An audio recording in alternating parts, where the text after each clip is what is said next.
There's something very human about the desire to want to soar. I have a 3-year-old son, and the first time he saw a plane, he looked up in the sky, he stared at it, and he was just amazed by it.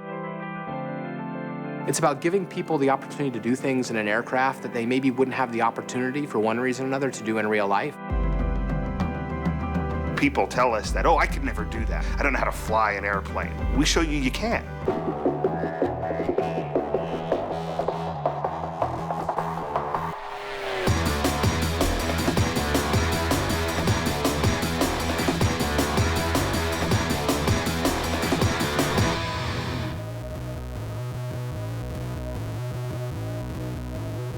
Building an aircraft for flight is very close to building an actual aircraft.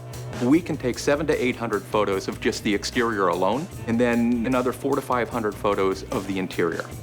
The most important thing for me, for the end user, is to be able to nail the visuals. Make sure the aircraft feel as realistic as possible. The instruments are the heart of the simulation aspect of Microsoft Flight. If I'm coming in for a landing on a foggy, windy day, I can't see the runway, I can use the right instruments to get that plane down safely on the ground. We've got our roots in Flight Simulator. We want to pull parts of that legacy forward. And if the cockpit isn't for you, you can still have a great experience flying the plane from the outside.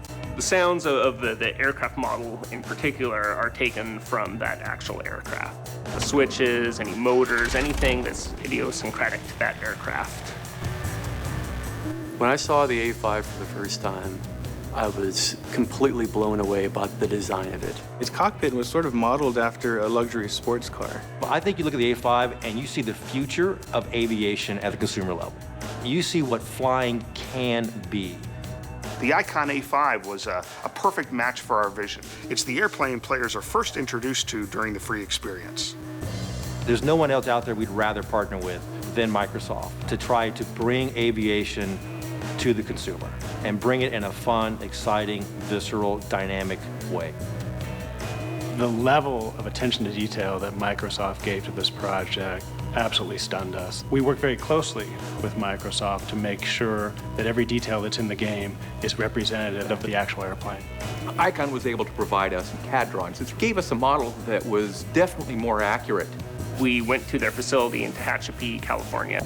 Put the aircraft down, put the mics up, start recording it. We run it through its RPM paces.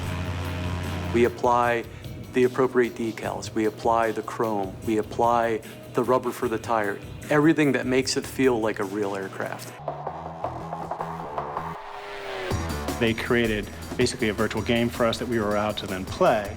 And then by playing and actually flying the airplane, we were then able to give detailed feedback. And that's how we were able to get the A5 in flight to be so similar to how the A5 flies in real life.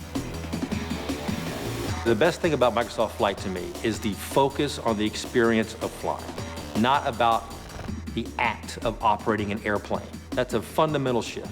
I can do things in the game that I wouldn't be able to do in real life, but that I have a lot of fun pushing myself to do. You don't need a joystick, you don't need to use your keyboard, okay?